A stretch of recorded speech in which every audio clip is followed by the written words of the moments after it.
আজ আমি তোমাদের সাথে শেয়ার করব বাঙালির প্রিয় খাবার মাছের কালিয়া। তো মাছের কালিয়াটা আমি কিভাবে করি সেটা দেখার জন্য পুরো ভিডিওটা কন্টিনিউ করতে থাকো।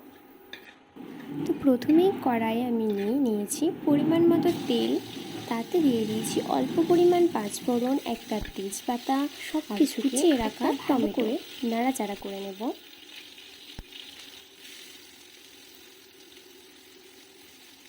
এরপর আমি এতে দিয়ে দিচ্ছি কুচিয়ে রাখা পেঁয়াজ। তোমরা তোমাদের ইচ্ছা মতো সব কিছু নিতে পারো। আমি পেঁয়াজটাকে দিয়ে ভালো করে নাড়াচাড়া করে নেব কিছুক্ষণ। তো এরপর আমি এতে দিয়ে দেবো 4-5টা কাঁচা লঙ্কা। এটা তোমরা চাইলে দিতেও পারো আবার নাও পারো। তো সব কিছুকে একবার ভালো করে নাড়াচাড়া করে নেব। তারপর পেঁয়াজের রঙটা হালকা পরিমাণ লাল হয়ে এলে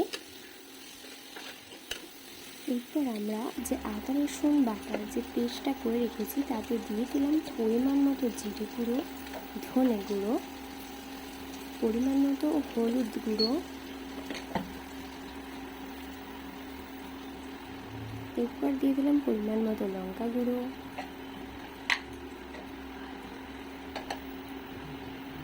এরপর দিয়ে দিলাম পরিমাণ মতো ভাজা মশলা আর পরিমাণ মতো নুন।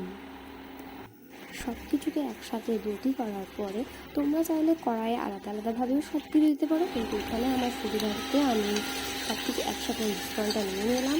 তারপর সব কড়াইয়ের মধ্যে দিয়ে দিলাম।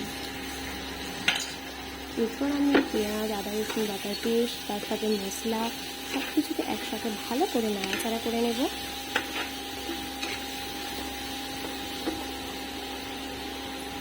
এরপর আমি মশলাটাকে কিছুক্ষণ কষতে টাইম দেব। আর কালারটা তোমরা সকালে দেখতে পাচ্ছ, জাস্ট ওয়াও হয়েছে কালারটা। ভালো করে মশলাটা কষা হয়ে গেলে এখানে অল্প পরিমাণ দিয়ে দিলাম জল। তো দেখতে পাচ্ছ আমি এখন এটাকে জল দিয়ে দিয়েছি। তো এরপর আমি এটাকে আরও কিছুক্ষণ ধরে একটু ফুটিয়ে নেব। ফুটে যাওয়ার পরে অনেকটাই ফুটে গেছে, কালারটাও দেখতে পাচ্ছ তোমরা। তো এরপর আমি এতে দিয়ে দেবো ভেজে রাখা মাছগুলোকে।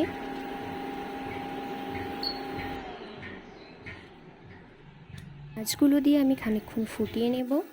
এরপর দেখো অনেকটা ফুটে গেছে। তো এর মধ্যে এরপর আমি দিয়ে দিলাম একটু কেটে রাখা লেবু।